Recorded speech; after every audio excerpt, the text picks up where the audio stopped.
Hello everyone, అందరికీ నమస్తే. అందరూ ఎలా ఉన్నారండి? బాగున్నారా? నేనైతే చాలా బాగున్నానండి.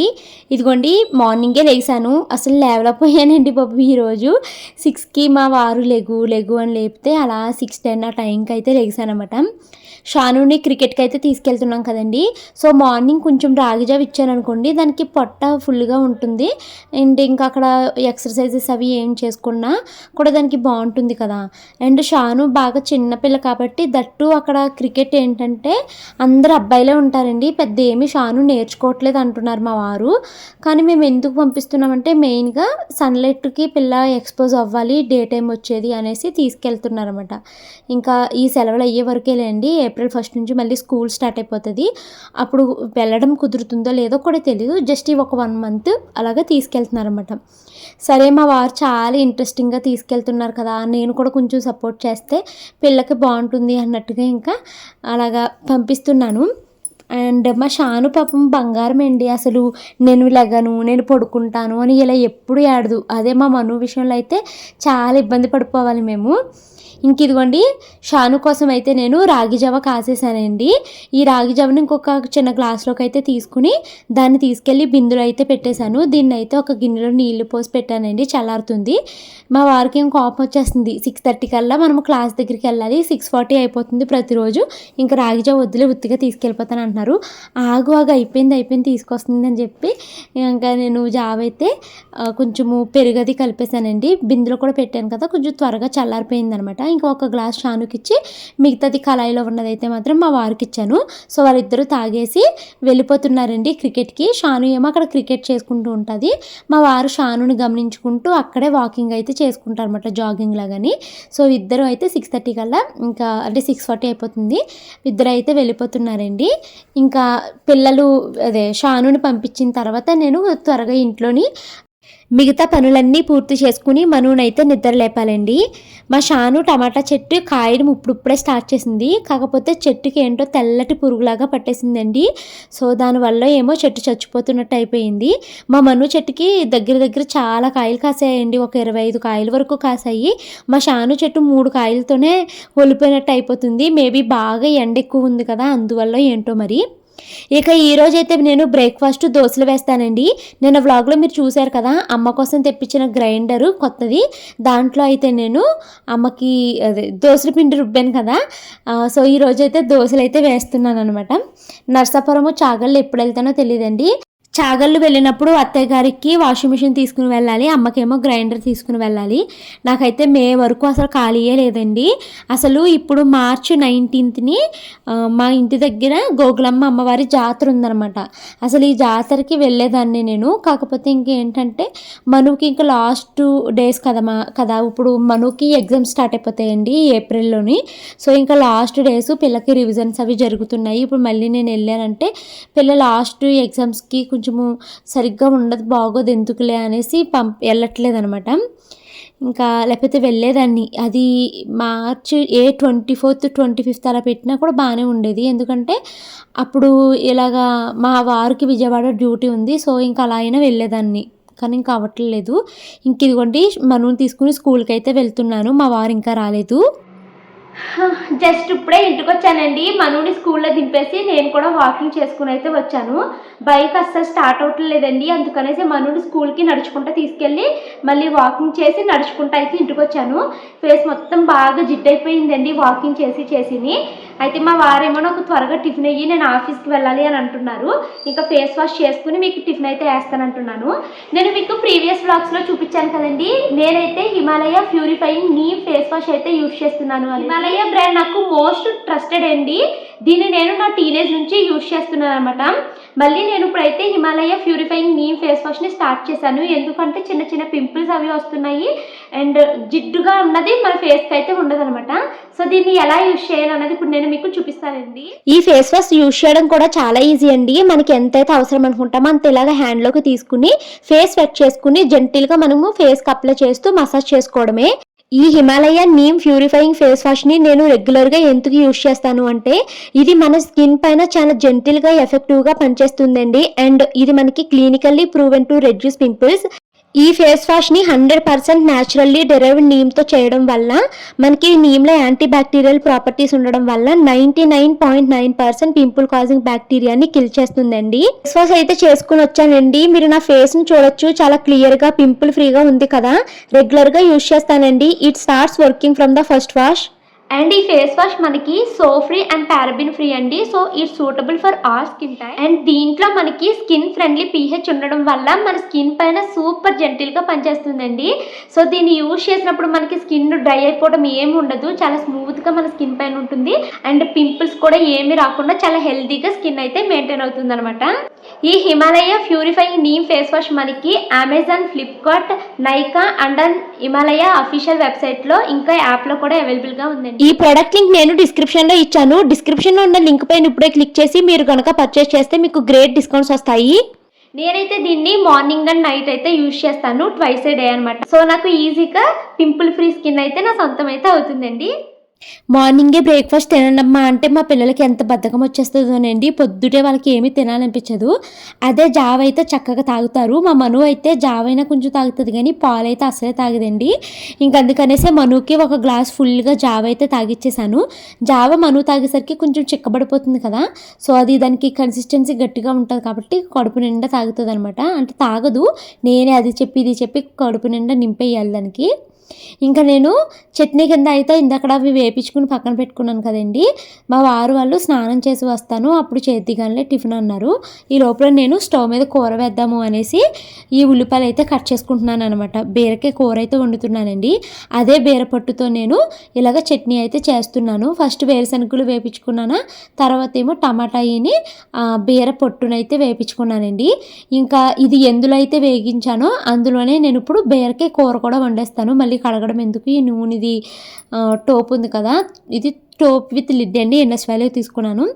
చాలా రఫ్ అండ్ టఫ్గా వాడతానండి నేను. ఇవి ఎంత వాడినా కూడా చాలా బాగుంటుంది అనమాట. ఈ ప్రోడక్ట్ నాకు చాలా ఇష్టమైన ప్రోడక్ట్ ఇండస్ వ్యాలీలోని. సో ఇది కూర దాకనుకోండి మన తెలుగులోని. ఇంక ఇదిగోండి దాంట్లోనే నేను కూర అయితే వేస్తున్నాను. చట్నీకి వేపించినవన్నీ మిక్సీ పట్టాలండి. ఫస్ట్ అయితే నేను ఇందులో ఉల్లిపాయలు వేసేస్తే ఇవి ఉల్లిపాయలు మగ్గుతూ ఉంటాయి, తర్వాత చట్నీకి రెడీ చేయొచ్చు అనేసి స్టవ్ మీద అయితే ఉల్లిపాయలు అయితే పెట్టేస్తున్నాను అనమాట. వంట నేను తాయితీగా కూడా చేయొచ్చు అండి. 12:30 కల్లా మనూని తీసుకొచ్చేస్తాను కదా. సో లంచ్ బాక్స్ ఏమీ హడావులు లేదు. కాకపోతే ఏంటంటే నాకు చేయాల్సిన ఎడిటింగ్ పనులు ఉన్నాయి. వంట పని పూర్తి చేసేసి కూర్చున్నాను అనుకోండి, అప్పుడు ప్రశాంతంగా ఉంటుంది. అంటే కూర వండేసుకుంటే సరిపోతుందండి. అన్నము 12ంటికి పెట్టినా ఒక 10 నిమిషాల్లో ఉడికిపోతుంది కదా. సో వేడివేడిగా తినొచ్చు. సో అందుకనేసి ఫస్ట్ కూర అయితే వండేస్తున్నాను. ఇంకొండి ఉల్లిపాయలు వేసేసి దాంట్లోకి ఉప్పు, పసుపు కూడా వేసేసి బాగా మిక్స్ చేసేసి కాసేపు మూత పెట్టేస్తానండి.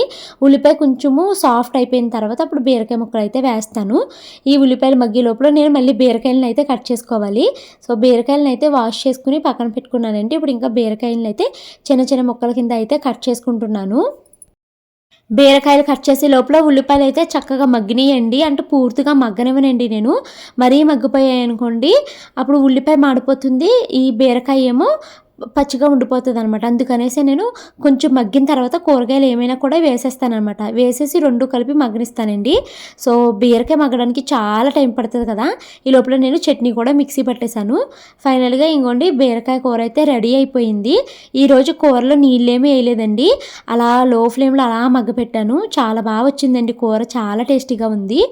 ఇక మా వారైతే మళ్ళీ టిఫిన్ తినగానే టీ తాగుతారు కాబట్టి ఆయనకి టీ పెట్టాలనేసి నేను పాలు కూడా కట్ చేసి స్టవ్ మీద అయితే పెడుతున్నాను. మా షాను కూడా పాలు తాగుతారమ్మా అని అడుగుతుంది.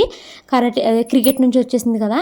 సో పాలు తర్వాత తాగిది కానీ ఫస్ట్ నేను దోశలు వేస్తాను, దోశలు తిన్నాక పాలు తాగిదిగానమ్మా అని చెప్పానమాట. ఈ దోశల పిండి అయితే మాత్రము సేమ్ మీరు ఎలా అయితే చెప్పారో నాకు ప్రీవియస్ కామెంట్స్లో అలాగే చేశానండి. ఈరోజు దోశలు కూడా చాలా ఎక్సలెంట్గా వచ్చాయి. థ్యాంక్ యూ సో మచ్ అండి. కొంచెం ఆ పెసరట్టు రెసిపీయే రావట్లేదు, ఎన్నిసార్లు చేసిన గడ్డిలాగా వస్తుందండి బాబు. ఆ ఒక్క పెసరట్టు వేయడం కూడా నేర్చేసుకుంటే నాకు ఇడ్లీ వచ్చినట్టు అవుతుంది, దోశలు వచ్చినట్టు అవుతుంది, పెసరట్లు వచ్చినట్టు అవుతుంది. తర్వాత అప్పుడు గుంత పొంగనాలు నేర్చుకోవాలి. గుంత పొంగనాలు ఎప్పుడు వేసినా కూడా అతుక్కుపోయి సగం సగం అందులోనే ఉండిపోతుందండి. ఆ గుంత పొంగనాలు ఒకటి పర్ఫెక్ట్గా నేర్చుకుంటే రెగ్యులర్గా గుంత పొంగనాలు కూడా వేయొచ్చు. నాకు బజ్జీ తినడం చాలా ఇష్టమండి. మెయిన్గా మా అత్తయ్య గారు మా అమ్మ చేసే బజ్జీలు చాలా బాగుంటాయి. మా అమ్మతో కంపేర్ చేస్తే మా అత్తయ్య అయితే ఎక్సలెంట్గా వేస్తారు. నూనె పీల్చదు, చక్కగా రౌండ్గా భలే తిప్పుతారు మా అత్తయ్య గారు. అంటే మా అత్తయ్య గారు ఇదివరకు ఇడ్లీలు బజ్జీలు అమ్మేవారు అనమాట. ఇంటి దగ్గర షాప్ లాగా పెట్టుకుని అమ్మేవారు. చాలా బాగా చేస్తారండి. పెసరట్లు పూరీలు వేయడంలో మా మావయ్య గారు ఎక్స్పర్ట్, చాలా బాగా చేస్తారు. నాకు మాత్రము ఈ పెసరట్టు ఏమో గడ్ల వస్తుంది. ఇంకా బజ్జీలు అయితే అసలు ఎప్పుడు నేను ట్రై చేయనండి. ఒక్కసారి చేశాను, మా వారు అప్పటి నుంచి ఇంకెప్పుడు ట్రై చేయకు నువ్వు అనేసి అన్నారన్నమాట. నూనె వేస్ట్ ప్లస్ ఏంటంటే అవి బజ్జీలు అప్పుడల్లాగా వచ్చినాయండి. అందుకని మా వారు ఇంకా అసలు ట్రై చేద్దన్నారు. నాకే మంచిదని నేను కూడా ఎప్పుడు ట్రై చేయను. ఇంకా ఎప్పుడైనా ఊర్లు వెళ్ళినప్పుడు అమ్మ కానీ అత్తయ్య కానీ వేస్తే అప్పుడు కడుపు నిండా తినేస్తాను అక్కడ. ఇంక ఇదిగోండి దోశలు అయితే వేసేసానా. దోశలు చాలా బాగుంది, చట్నీ కూడా బాగుంది, కారం ఎక్కువ అవ్వలేదు, అంత సమపాలల్లో చాలా టేస్టీగా వచ్చాయండి. ఇంక ఇదిగోండి దోశలు అయితే వేస్తున్నాను. ఈ దోశ పెనం గురించి చాలామంది అడుగుతారు. ఇది నేను ఇండస్ వ్యాలీలోనే తీసుకున్నాను. ఈ దోశ పెనం తీసుకున్న కొత్తల్లో చాలా ఇబ్బందులు పడ్డాను, మీరంతా చూసేవారు కదా. అసలు దోశలు వచ్చాయే కాదండి. అండ్ ఈ మధ్యలో దోశ వేయడంలో ఒక ట్రిక్ అయితే తెలిసిందనమాట. లేకపోతే ఎప్పుడు ఫస్ట్ దోశ ఇరిగిపోతే వచ్చేదని చెప్పేదాన్ని కదా, ఇప్పుడు ఒక ట్రిక్ అయితే తెలిసిందండి. అది ఏంటంటే దోశ వేస్తున్నప్పుడు నేను ఎప్పుడు ఏం చేసేదాన్ని, చుట్టూరు దోశ పెనమంతా స్ప్రెడ్ చేసేసేదాన్ని అనమాట. ఇప్పుడు అలా కాకుండా మొదటి 3 దోశలు ఇలాగ మధ్యలో వరకే వేస్తున్నాను. అలా మధ్యలో వరకు వేసి 3 దోశలు వచ్చిన తర్వాత అప్పుడు కొంచెం దోశ సైజు పెంచుతూ అప్పుడు దోశ పెనమంతా వేస్తుంటే దోశ విరగకుండా వస్తుందన్నమాట. ఈ టిప్నే నేను ఒక 3-4 టైమ్స్ నుంచి ఫాలో అవుతున్నానండి.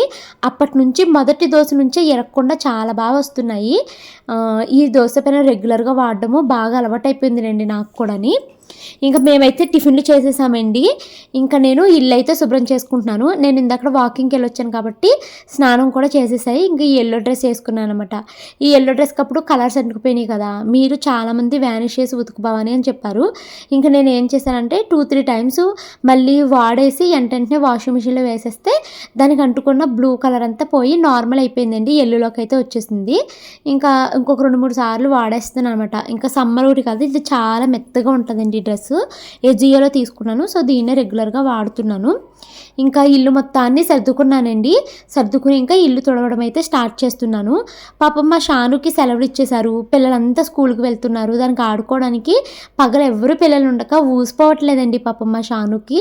కాసేపు అలా డ్రాయింగ్ వేసుకుంటుంది, పెయింటింగ్ వేసుకుంటుంది, తర్వాత కాసేపు టీవీ చూసుకోవడము అలా అయితే చేస్తుంది అనమాట. ఇంకైతే ఇంకోండి నేను ఇల్లు మొత్తాన్ని సరిదేసి ఫస్ట్ బాల్కనీలు క్లీన్ చేసేసుకుని తర్వాత వంటగది క్లీనింగ్ అయితే స్టార్ట్ చేశాను. ఇక్కడ నేను ఇల్లు శుభ్రం చేసుకుంటూ ఎవరితోనో ఫోన్ మాట్లాడుతున్నానండి. మా చిన్నదితో ఫోన్ మాట్లాడుతూ ఇల్లు అయితే శుభ్రం చేసుకుంటున్నాను అనమాట. మీలో చాలామంది కామెంట్స్లో అడుగుతున్నారండి, ఇన్స్టాగ్రామ్లో మెసేజ్లు కూడా పెడుతున్నారు, నువ్వు తీసుకున్న హారం ఫోటో పెట్టు అని అడుగుతున్నారు. నేను గనక హారం తీసుకుంటే మీ దగ్గర ఆగుతానే చెప్పండి, వెంటనే హారం వీడియో అయితే పెట్టేద్దును కదా. నేను ఇంకా అసలు షాప్కే వెళ్ళలేదండి, ఇంకొక వాయిదా ఉంది, అది కూడా పే చేయలేదు మేము. ఇప్పుడు అమావాస్య అంటండి 23rd ఎప్పుడోని. ఇంక ఈ అమావాస్య అయిన తర్వాత కొనుక్కో భవాని అనేసి నాకు ఒకళ్ళు చెప్పారనమాట, యాంకర్ సంతోషి గారు. సో అందుకనేసి అమావాస్య ముందు ఎందుకులే అనేసి ఇంకా మేము షాప్కి అయితే వెళ్ళలేదు. అంటే తీసుకునేది ఫస్ట్ టైం తీసుకుంటున్నారు కదా, ఇంత పెద్ద గోల్డ్ ఐటము, ఒక్కొక్కసారి గోల్డ్ వల్ల కూడా మనకి ఇంట్లో మంచి జరుగుతుంది. సో అమావాస్య పూట వెళ్ళకు, నెక్స్ట్ మంత్ అయినా వెళ్ళు కానీ ఇప్పుడైతే వెళ్ళకు అనేసి మంచిగా సలహా ఇచ్చారండి. సో అందుకనేసి వెయిట్ చేస్తున్నాను. కానీ ఈ లోపల నేను గోల్డ్ షాపింగ్కి అయితే మామూలుగా వెళ్తాను, జస్ట్ మోడల్స్ ఏం తీసుకుందాము అన్నది ఒక క్లారిటీ కోసం అయితే వెళ్తానండి. రేపు అయితే మాత్రము ఒక గోల్డ్ షాప్కి వెళ్ళే పని ఉందన్నమాట, జ్యువెలరీ షాప్కి. వాళ్ళు ఏదో ఆఫర్స్ పెట్టారంట, మీ ఆడియన్స్తో షేర్ చేయండి ఆఫర్స్ అనేసి రమ్మని పిలిచారు. సో నాకు కూడా మొన్నటి నుంచి గోల్డ్ షాప్కి వెళ్ళి అసలు హారాలు ఏమేమి మోడల్స్ ఉంటాయి అనేసి ఒకసారి ట్రై చేయాలని ఉంది. సో లక్కీగా ఈ ఛాన్స్ కూడా వచ్చింది కదా, అక్కడికి వెళ్ళి హారాలు నక్లీస్లు అయితే ఒకసారి ట్రై చేస్తానండి. ఆ గోల్డ్ వ్లాగ్ కూడా మీరు చూడండి, మీరు అందులో ఏది బాగుంది అని చెప్తే నేను ఈ స్క్రీన్ షాట్లు తీసుకుని వెళ్ళి, నాది స్కీమ్ అయితే మాత్రం సిఎంఆర్లో ఉంది కదండి, అక్కడ చూస్తాను ఆ మోడల్స్ ఉన్నాయేమో అవి కూడా ట్రై చేస్తాను. సో నాకైతే ఎందుకో తెలియదండి, చాలా కంగారుగా ఉంది. ఈ గోల్డ్ షాపింగ్ అన్న కాడ నుంచి ఏదో తెలియని ఆందోళన కింద ఉందండి. ఎలాంటిది తీసుకుంటాను, మంచిది తీసుకోగలుగుతానా లేదా, తీసుకున్న తర్వాత నేను హ్యాపీగా ఫీల్ అవ్వాలి, సాడ్గా ఉండకూడదు అని ఏంటో తెలియని భయం అయితే ఉంటుందండి. ప్రతిసారి బట్టల షాపింగ్ అయినప్పుడు ఇదే బెంగగా ఉంటుంది, గోల్డ్ షాపింగ్ అయినప్పుడు ఇదే భయము. సో అందుకనేసి నేను మ్యాక్సిమం షాపింగ్లకి దూరంగా ఉంటాను. ఇంకే ఈ యూట్యూబ్ పుణ్యమా అనేసి బట్టల షాపింగే లేదండి, కొలాబరేషన్కి ఎవరో ఒకళ్ళు 1-2 డ్రెస్సులు పంపడము అవైతే యూజ్ చేస్తున్నాను. ఇంకా వాళ్ళకి నచ్చినవి పంపించామంటారు అనమాట. ఒక్కోసారి నన్ను సెలెక్ట్ చేసుకోమంటారు, లేదు అంటే మీకు ఈ ప్రమోషన్కి ఏది ఇవ్వాలనుకుంటున్నారో అది ఇచ్చేసేయండి అంటాను. ఇంకా అక్కడ నేను వాళ్ళు పంపించిందే కదా అనేసి నేను అంత మనకు ఇప్పుడు షాపింగ్కి వెళ్ళామనుకోండి, ఎలా తీసుకోవాలి అలా తీసుకోవాలని అనుకుంటాం కదా, ఇంకా వాళ్ళకి ఏది బెనిఫిట్ అదే పంపించమనేసి అంటాను అనమాట. వాళ్ళు అందులోనే పిక్స్ పంపిస్తే నేను నాకు లేని కలర్ని సెలెక్ట్ చేసుకుంటాను. దేవుడి దయ వల్ల ఇంకా బట్టల షాపింగ్ పని అయితే తప్పిపోయింది. కానీ ఈ గోల్డ్ షాపింగ్ గురించి ఏది తీసుకుంటాను, చాలా పెద్ద ఐటెం కదా, మంచిగా తీసుకోగలుగుతానా లేదా, నేను తీసుకున్నది నాకు హ్యాపీనెస్ ఇవ్వాలి ఫర్దర్గా కూడా యూజ్ చేసిన ప్రతిసారి అని ఇలా ఏదో తెలియని బెంగ, దాన్ని ఎలా షేర్ చేసుకోవాలి మీకు అన్నది కూడా నాకు తెలియదు. కానీ ఏదో ఆలోచనలా అలా వస్తుందనమాట. షాపింగ్ అనగానే తెలియని గుండెల్లో దడ పుడుతుందండి నాకు. ఎందుకంటారు ఇలాగా, ఏమో తెలియట్లేదు. ఇంకా మేము ఇందాక భోజనాలు చేసామండి. ఇక్కడ కింద తుక్కు వేసేసారనమాట పిల్లలు, మెతుకులు అవి ఉన్నాయి. సో ఇంకొకసారి అయితే ఈ హాల్ అయితే క్లీన్ చేసుకుంటున్నాను. షాను పాపం మార్నింగ్సే లేచిపోతుంది కదండి 6 o'clockకి. ఇంకా పిల్ల మను కూడా స్కూల్కి అవి మార్నింగ్సే అంటే అది లేట్గానే లేస్తుంది. కానీ ఇంకా వాళ్ళ అక్క నిద్రపోయింది అనుకోండి, ఇది ఒక్క ఆడుకోలేక ఇది కూడా నిద్రపోతుంది అనమాట. సో ఇంకా పిల్లలిద్దరిని నిద్రపుచ్చేసానండి. నేను అసలు ఆఫ్టర్నూన్స్ ఎప్పుడు పడుకోనండి, అలాంటిది ఈరోజు పిల్లల్ని నిద్రపుచ్చుతూ నేను కూడా ఒక 1 hour పడుకుని పోయాను. 3:15 నుంచి 4:15 వరకు పడుకుని పోయానండి. బాబోయ్ ఏంటి ఇంతసేపు నిద్రపోయాను అని అనిపించింది. ఇంకా లెగిసి తర్వాత ఒకసారి ఈ హాల్ మొత్తాన్ని క్లీన్ అయితే చేసేసుకున్నాను. ఇంకా తర్వాత అయితే మాత్రము మార్నింగ్ బ్రేక్ఫాస్ట్ తర్వాత నుంచి లంచ్ తర్వాత నుంచి నేను గిన్నెలు క్లీన్ చేయలేదండి. ఇంకా ఈ గిన్నెలు క్లీన్ చేయడం అయితే స్టార్ట్ చేశాను. ఈ గిన్నెలు తోముతూ యూట్యూబ్లో వీడియోస్ అయితే చూస్తున్నాను అనమాట. యూట్యూబ్లో ఒక టాపిక్ బాగా హల్చల్ చేస్తుందండి, మీరు చూసారా లేదా కామెంట్ చేయండి. యూట్యూబ్లోనే కాదు, ఈరోజు మార్నింగ్ న్యూస్ ఛానల్స్లో కూడా చెప్పారు. అదే బెట్టింగ్ యాప్స్ని ప్రమోట్ చేసిన ప్రతి ఒక్క ఇన్ఫ్లుయెన్సర్స్ని, యూట్యూబర్స్ని అరెస్ట్ చేస్తున్నట్టుగా ఈరోజు టీవీలో కూడా చెప్పారండి. ఇంకా అసలు యూట్యూబ్లో అయితే నా అన్వేషణ అయితే తెగ వీడియోలు పెడుతున్నారు కదండి, మీరు ఎవరైనా చూసారా లేదా కామెంట్ చేయండి. నేను యూట్యూబ్ ఛానల్ని స్టార్ట్ చేసిన కొత్తల్లోనే ఒకటైతే డిసైడ్ అయ్యాను అనమాట. నేను ఎప్పుడు నా ఎథిక్స్ని నేను మర్చిపోకూడదు, నాకు ₹1 రావడం కోసము ఎదుటి వాళ్ళని దెబ్బతీసేలాగా మనం ఎలాంటి ప్రమోషన్స్ చేయకూడదు అనేసి ఎప్పుడో డిసైడ్ అయ్యానండి. నేను కొన్ని ప్రమోషన్స్ అనుకున్నాను, ఆ ప్రమోషన్ జోలికి ఈ 4-5 సంవత్సరాల్లో ఏనాడు వెళ్ళలేదు. మీరు కూడా నా ఛానల్లో అలాంటి ప్రమోషన్స్ ఎప్పుడు చూడలేదు కదా, మీరు కామెంట్ చేయండి. ఇప్పుడు నేను చెప్పిన ఎప్పుడైనా నేను చేయడం చూసారా, యూట్యూబ్లో కానీ, ఇన్స్టాగ్రామ్లో కానీ, ఫేస్బుక్లో కానీ నేను ఎప్పుడు ఇలాంటివి అయితే ప్రమోట్ చేయలేదండి. ఒకటి వచ్చేసి బెట్టింగ్ యాప్స్ అనమాట. నాకు కూడా వస్తాయండి. చాలా రీసెంట్గా ఒక 2 months క్రితం కూడా నాకు బెట్టింగ్ యాప్స్ గురించి, ట్రేడింగ్ అనమాట, అంటే ఈ స్టాక్ మార్కెట్లో ఇన్వెస్ట్ చేయాలంటే ఈ యాప్ని డౌన్లోడ్ చేసుకుని ఇందులో ట్రేడింగ్ ఆడండి అని ఇలాంటివి నాకు వస్తాయన్నమాట. ఇప్పుడు వాళ్ళంటే పెద్ద పెద్ద క్రియేటర్స్ కదండి, ఇప్పుడు వరకు ప్రమోట్ చేసింది అరెస్ట్ చేస్తున్న వాళ్ళకైతే సంవత్సరానికి 5 కోట్లు అలాగా ఇచ్చి చేయించుకుంటారంట. నాకు అనుకోండి, నేను అంత పెద్ద క్రియేటర్ని కాదు కాబట్టి మనకి సంవత్సరానికి ఇన్ని లక్షలు అలా ఇస్తాము అనేసి మాట్లాడతారు. అంటే ఇప్పుడు ఒక 1 minute ప్రమోట్ చేస్తే నాకు 30,000 నుంచి 60,000 వరకు ఇస్తారన్నమాట. జస్ట్ 1 minute బెట్టింగ్ యాప్ని ప్రమోట్ చేస్తే మనకు అంత మనీ అయితే వస్తుంది అనమాట. సో నేను ఎప్పుడో డిసైడ్ అయ్యానండి, నాకు ₹1 రావడం కోసం ఎదుటి వాళ్ళు నష్టపోయేటువంటి ప్రమోషన్స్ చేయకూడదు. అది బెట్టింగ్ యాప్స్ చేయకూడదు, ట్రేడింగ్ యాప్స్ని చేయకూడదు, ఆస్ట్రాలియా అసలే చేయకూడదు. తర్వాత ఏంటంటే గేమింగ్ యాప్స్ ఉంటాయండి, ఆ గేమింగ్ యాప్స్ని కూడా చేయకూడదు. ఎందుకంటే నా ఛానల్లో పేరెంట్స్తో పాటు కొంతమంది పిల్లల్ని కూడా కలిసి చూస్తూ ఉంటారంట. మా పిల్లలతో కలిసి చూస్తానక్క నీ వీడియోస్ అని ఇలా చెప్తూ ఉంటారండి. సో ఇలాగా పేరెంట్స్ ఏంటంటే భవానీ చెప్పింది అంటే ఇది నిజమే అనుకుని నమ్మి పిల్లల కోసం అలాంటి గేమ్స్ని డౌన్లోడ్ చేసి ఆడిపిస్తారేమో అన్నది ఒకటి భయము. లేదా కొంతమంది టీనేజర్స్ అవి చూస్తూ ఉంటారండి. స్కూల్ గోయింగ్ పిల్లలు కూడా నాకు బోల్మంది చెప్తారు ఆంటీ మీ వీడియోలు చూస్తాము అని. సో మరి వాళ్ళు ఆంటీ చెప్తున్నారు కదా అని అలాంటి గేమ్స్ ఆడేశారనుకోండి పిల్లలు చదువు సంకనాకపోతుంది కదా. సో నా పిల్లలు ఒకటి మీ పిల్లలు ఒకటి అని నేను ఎప్పుడు అనుకోనండి. పిల్లలంతా ఒకటే, ప్రతి తల్లి ఒకటే కోరుకుంటుంది తన పిల్లల్ని మంచిగా చదివించుకోవాలి అని. సో ఇలాంటి గేమింగ్ యాప్స్ని ప్రమోట్ చేసి నా పిల్లల చేత ఆడిపించకుండా మీ పిల్లల చేత ఆడిపించండి అని నేను అసలు చెప్పనండి. సో అందుకని గేమింగ్ యాప్స్ని కూడా ఎప్పటికీ ప్రమోట్ చేయకూడదు అనుకున్నాను. ఇప్పటికి వచ్చి చేయలేదు. ఇక ఆస్ట్రాలజీ అంటారా, నాకు అసలు ఇలాంటి వాటి మీద నమ్మకమే లేదండి. లైఫ్లో ఏది రాసి పెట్టుంటే ఏది ఎలా జరగాలనుకుంటే అలాగే జరుగుతుంది అని అనుకుంటాను నేను. సో ఆస్ట్రాలజీ కూడా ఎప్పుడు చేయలేదు. ఇక మెయిన్ అండి న్యూట్రిషన్ అనమాట. నాకు ఎంతమంది కాంటాక్ట్ అవుతారో తెలుసండి. అదే ఫిట్ మామ్ ఇలాంటివి ఏవో ఉంటాయి కదా, ఫిట్ విత్ మీ అని ఇలాగే ఏవో ఉంటాయండి కొన్ని ఇన్స్టాగ్రామ్ పేజెస్. అంటే వాళ్ళు చెప్పే న్యూట్రిషన్ని నేను ఫాలో అవుతున్నాను, అందుకనేసే నా వెయిట్ కంట్రోల్ అయ్యింది అనేసి చెప్పే ప్రమోషన్స్ అనమాట. ఇలాంటివి అయితే నేను సచ్చినా చేయనండి. ఎందుకు అంటే నీకు చాలాసార్లు చెప్పాను, నేను బయట ఫుడ్లు అస్సలు తిననండి. బయట ఫుడ్ తినడం అంటేనే నాకు చాలా భయము. నేను నా చిన్నప్పటి నుంచి ప్రతిరోజు ఎలాంటి ఫుడ్ అయితే తిన్నానో అలాంటి ఫుడ్ తప్పించి కొత్త రకం ఫుడ్ నేను అసలు ట్రైల్ కూడా చేయనండి. నాకు నచ్చదు, వికారం వచ్చినట్టు అలా అయిపోతుంది అనమాట. సో ఎప్పుడు నేను తినే ఫుడ్డు, నాకు అలవాటైన ఫుడ్డు, నాకు తెలిసిన ఫుడ్డు మాత్రమే తింటాను. ఇక కొత్తది ఎవరైనా ఇచ్చినా కూడా తినను. కొన్ని ఫుడ్లు అయితే మా అమ్మ చేసినవే తింటాను తప్పించి బయట వాళ్ళు చేసినవి అవి కూడా నాకు టేస్ట్ కూడా చూడాలనిపించదు. కొన్ని ఫుడ్స్ అయితే లుక్ నచ్చకపోయినా కూడా నేను తినలేనండి. సో నా మెంటాలిటీ అలా ఉంటుంది. అలాంటిది నేను ఎవరో ఏదో ఇది తినమని చెప్పారు, నేను ఇది తిన్నాను, లేదా ఈ పౌడర్ తాగాను దీనివల్ల నాకు వెయిట్ లాస్ అయిపోయింది, ఈ పౌడర్ వాడితే మనకి డయాబెటీస్ కంట్రోల్లో ఉంటుంది అని ఇలాంటి ప్రమోషన్స్ నేను ఎప్పటికీ చేయకూడదు అనుకున్నానండి. నాకు 3 days క్రితం కూడా ఒక ప్రమోషన్ చేయండి ఇది డయాబెటీస్ తగ్గుతుంది అని చెప్పి వచ్చింది. తర్వాత వెయిట్ లాస్ కోసము మీరు మా దగ్గర న్యూట్రిషన్కి సంబంధించి మా దగ్గర ఈ పౌడర్ వాడుతున్నాము, మిల్క్లో కలుపుకుని తాగుతున్నామని చెప్పండి, మీకు ఇన్ని వేలు ఇస్తాం మేము అని ఇలా అడుగుతారండి. నేను చెయ్యను అన్నాను. చేయకపోవడానికి రీజన్ ఏంటి అని కూడా అడుగుతారన్నమాట. నేను ఒకటే చెప్పాను, నేను బయట ఫుడ్లు తినండి, నేను నమ్మంది నా ఆడియన్స్కి నమ్మండి ఇది వాడండి అనేది అసలు చెప్పను నేను అనేసి చెప్తానమాట. ఇక్కడ నేను ఇవన్నీ చేసుకున్నాను అనుకోండి, నాకే చాలా అమౌంట్ అయితే వస్తుంది. నాకు ఇంత కష్టపడి డైలీ వ్లాగులు చేసి దీని మీద 1000-500 ఇలాగే వస్తుంది నాకు. కానీ ఒక్క చిన్న ప్రమోషన్ ఒక 1 minute షార్ట్ చేస్తే నాకు వేలకు వేలు వచ్చి పడుతుంది. నాకు వేలకు వేలు వస్తున్నాయి కదా అనేసి మీకు ఏది పడితే అది తినండి అని చెప్పాను అనుకోండి, మీ హెల్త్ పాడైపోతుంది కదా.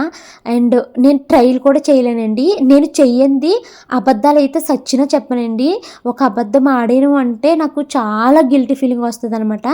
అది నేను ఫాలో అవుతున్నాను అయితే మీకు అస్సలు చెప్పలేను. సో అందుకనేసి నేను న్యూట్రిషన్కి సంబంధించి ఇలాగా మెడికల్కి సంబంధించి ఏది ప్రమోట్ చేయకూడదు అనుకున్నాను. సో నేనైతే చేయట్లేదు అనమాట. సో ఇలాగా కొన్ని ఎథిక్స్ పెట్టుకోవాలండి ప్రతి ఒక్కళ్ళును. ఏ క్రియేటర్ అయినా కూడా ఇన్స్టాగ్రామ్ అవ్వచ్చు, యూట్యూబ్ అవ్వచ్చు, ఫేస్బుక్ అవ్వచ్చు, ఎవరైనా కూడా కొన్ని ఎథిక్స్ పెట్టుకోవాలండి. మన లైఫ్లో మంచిగా ముందుకు వెళ్ళడం కోసం ఎదుటి వాళ్ళని తొక్కేసి వెళ్ళడము, లేకపోతే ఎదుటివాడు నష్టపోతే నాకెందుకులే అని ఆలోచించడము అన్నది కరెక్ట్ కాదు. నా మెంటాలిటీ అయితే అసలు అలా ఉండదండి. నేను చెయ్యంది మిమ్మల్ని చెయ్యి అని చెప్పను, నాకు భయం అయ్యింది మీకు అయితే అసలే సజెక్ట్ చేయను, అది నా మనస్తత్వం అనమాట. సో ఇప్పుడైతే ఒక్కొక్కరిని ఇలాగా అరెస్ట్ చేస్తున్నారు అని చెప్తున్నారండి. సో మనము మంచిగా ఉంటే మనము మన కెరియర్లో స్లోగా ఎదిగినా పర్వాలేదు, మనకి లైఫ్ అన్నది ఎక్కువ కాలం ఉంటుందని నేను నమ్ముతాను. ఇన్స్టెంట్గా త్వరగా మనము ఎర్న్ చేసేయాలి, పైకి వెళ్ళిపోవాలి అని అనుకుంటే అది ఏదో ఒక రోజు మనకి ఇబ్బందిని క్రియేట్ చేస్తుందేమో నా ఫీలింగ్ అండి. ఇంకైతే ఇంకోండి నేను గిన్నెలు తోమడం అయితే కంప్లీట్ అయిపోయింది. ఇంక ఇక్కడైతే రాసుకుంటున్నాను అనమాట. ఈ మధ్యలో వ్లాగ్స్ నేను అసలు ఇంట్రెస్టింగ్గా షూట్ చేయలేకపోతున్నానండి. ఏదో తెలియని బద్ధకము, ఈ ఎండ ఎక్కువగా ఉండడము, తలబరువు ఇలా ఉంటుందన్నమాట. సో అందుకనేసి నేను సరిగ్గా వ్లాగ్స్ ఏమి షూట్ చేయలేకపోతున్నాను. సో రేపటి నుంచి మాత్రం మంచిగా షూట్ చేయాలి. ఎలా షూట్ చేద్దాము, నా దగ్గర ఉన్నది డైలీ వ్లాగింగే కదా, దీన్నే మంచిగా ఎలా షూట్ చేయాలి ఏంటి అని ఇలాగ బుక్ మీద రాసుకుంటున్నాను. రేపైతే మాత్రము రేపు షూట్ చేసే వ్లాగ్ బాగానే ఉంటుందండి, మీకు నచ్చుతుంది. ఎల్లుండేమో జ్యువెలరీ షాప్ వీడియో అయితే పెడతానండి. ఖచ్చితంగా చూసి అందులో ఏ నగలు బాగున్నాయి నాకు అన్నది మీరైతే చెప్పడం మర్చిపోద్దు. అంటే మీరు స్క్రీన్ షాట్లు చెప్పండి ఏ బిట్లో బాగుంది అని చెప్తే నేను అది స్క్రీన్ షాట్లు తీసుకుని వెళ్ళి సిఎంఆర్ షాపింగ్ మాల్లో అడుగుతాను. సో అవి కూడా చూడండి. నేను కూడా గోల్డ్ పైన అవేర్నెస్ క్రియేట్ చేసుకోవడం కోసం ఏమన్నా గోల్డ్ జ్యువెలరీ ప్రమోషన్స్ వస్తే వెళ్దాము అనేసి అనుకుంటున్నాను అనమాట. లక్కీగా ఒక ఛాన్స్ అయితే వచ్చింది, అది కూడా తెలుసుకుని అయితే వస్తానండి. ఇంకా పిల్లలిద్దరిని తీసుకుని కరాటే గ్రౌండ్కి అయితే వెళ్ళానండి. కరాటే గ్రౌండ్కి వెళ్ళి ఇంటికి వచ్చిన తర్వాత స్టవ్ మీద బియ్యం కడిగి పెట్టేశాను. అన్నం అయితే ఉడికిపోయింది. సో అన్నాన్ని అయితే వారుస్తున్నాను అనమాట. ఇంకా వేడివేడిగా అన్నం అయితే ఉంది. సో ఇంకా మేము కోడిగుడ్లు అట్లా వేసుకుని అయితే భోజనం చేయాలి. కరాటే క్లాస్ నుంచి వచ్చిన తర్వాత అయితే అన్నం వార్చేసానండి. ఇంకా మేము డిన్నర్ అయితే చేయలేదు. అబాకస్ క్లాస్ ఉంది రోజు. నిన్నటి నుంచి హోంవర్క్స్ చేయలేదు పిల్లలు, అందుకనేసి ఇప్పుడు వరకు హోంవర్క్స్ అయితే చేసుకున్నామండి. పిల్లలతో పాటే నేను అబాకస్ నేర్చుకుంటున్నానని చెప్పాను కదా. అయితే మా పిల్లలు నాకన్నా ఫస్ట్ క్యాచ్ చేస్తారన్నమాట టీచర్ చెప్పేది. నాకేమో అంత స్లోగా అర్థమవుతుందండి. ఈరోజు ఇద్దరు టీచర్స్ అయిపోయారు. ఎప్పుడు మా షానమ్మే నాకు టీచర్ అనమాట ఇంట్లోని. ఈరోజు మా మను మా షాన్ ఇద్దరు టీచర్ అయిపోయారండి. ఈరోజు నాకు ఒక ఫౌండేషన్ స్కిల్ ఎక్సర్సైజ్ అయితే నేర్పించారు, అదైతే చేస్తున్నాను. టార్గెట్ వచ్చేసి +4 అనమాట. టార్గెట్ వచ్చేసి 52 యాడ్ నెంబర్ 4 అనమాట. నేను మనం చేస్తున్నాను చూడు. +4 +5 -1 +10 -6 +5 -1 +10 -6 +4 +5 -1 +10 -6 ఓకేనా. +5 -1 +10 చూద్దాం. +4 +5 -1 -40 +50 -6 52 వచ్చేసింది షాను. కానీ ఫస్ట్ 50 పెట్టి తర్వాత -40 చేయాలి. అవునా, అలా చెయ్యాలా? నేను చేసిన తప్ప. -40 చేయడం 50 యాడ్ చేసి 40 మైనస్ చేయాలి. అవునా, అయితే సార్ అలా చేద్దాం. ఇప్పుడు నెంబర్ యాడ్ 5, టార్గెట్ వచ్చేసి 55. షాను ఇది నేను చేస్తాను, కరెక్ట్ కాదో నాకు చెప్పండి. +5 +10 -5 +5 +10 -5 +5 +10 -5 +5 +10 -5 +5 +50 -40 55. ఇప్పుడు నెక్స్ట్ శర్మ. ఇప్పుడు ఇంకొక కొత్త ఎక్సర్సైజ్ అండి ఇది. అసలు మా షాను ఇప్పటికి నాకు చాలాసార్లు చెప్పింది, నాకైతే అసలు అర్థమవుతలేదు. ఇప్పుడు అయితే ఈ రోజు ఖచ్చితంగా నేర్చుకోవాలని అనుకుంటున్నాను. ఎందుకంటే వీళ్ళిద్దరు ముందుకు వెళ్ళిపోతారు అబాకస్లో, మళ్ళీ నేను వెనక్కి వెళ్ళిపోతాను కదా. సో ఇప్పుడు మా షాను నాకు నేర్పుతుంది. షానమ్మ నెంబర్ 3 టార్గెట్ 51 +3 +5 -2 +3 +10 -7 +5 -2 +3 +10 -7 +3 +5 -2 +10 -7 +3 +5 -2 +3 +10 -7 +5 -2 +3 +50 -40 -7 51. ఇప్పుడు నేను చేస్తాను బాబు, నాకు చాలా కన్ఫ్యూజింగ్గా ఉంటుంది 3 ఫార్ములా. ఇప్పుడు 3 ఫార్ములా 1's కాంప్లిమెంట్లో +5 అయినప్పుడు -2 చేయాలి, అంతే కదా. 10's ఫార్ములా అయితే +10 చేసినప్పుడు -7 చేయాలి, అంతే. ఇప్పుడు చూడు, +3 +5 -2 ఓకేనా. మళ్ళీ +3 చేయరా? +3 +10 -7 5 6 7 ఓకేనా. మళ్ళీ +5 +5 +10 7 అలా అవ్వదు. అలా అవ్వదా? +5 -2 చేసిన తర్వాత మళ్ళీ 3 యాడ్ చేసాక ఇలా చేయాలి. అవునా మరి తప్పు చెప్పేసాను, ఫస్ట్ నుంచి చెప్తానే. +3 +5 -2 మళ్ళీ +3 చేయాలా, మళ్ళీ +3 మైనస్ ఎంత చేయాలా, +10 చేసి +10 -7 5 6 7. ఇప్పుడు +5 +5 -2 -2 +3 +3 +10 +10 -7 7 చేశాను 7. మళ్ళీ +3 యాడ్ చేయాలి. +3 +5 +5 -2 +10 -7 మళ్ళీ +3 +5 ఉండు చిన్న మర్చిపోతాను మళ్ళీ -2 మళ్ళీ +3 +10 -7 +5 -2 +3 +50 -40 -7.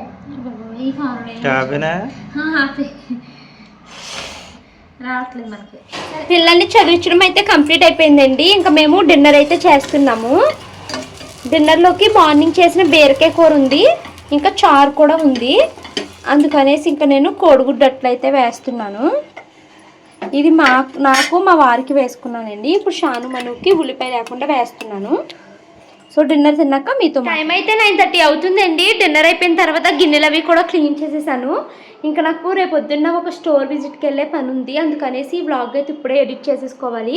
సో ఈ వీడియో అయితే ఇక్కడితో ఎండ్ చేస్తున్నానండి. ఈ వీడియో నచ్చితే కనుక లైక్ చేసి కామెంట్ చేయండి. Thank you so much for watching this video. మరొక మంచి వీడియోతో కలుస్తాను. Until then bye bye.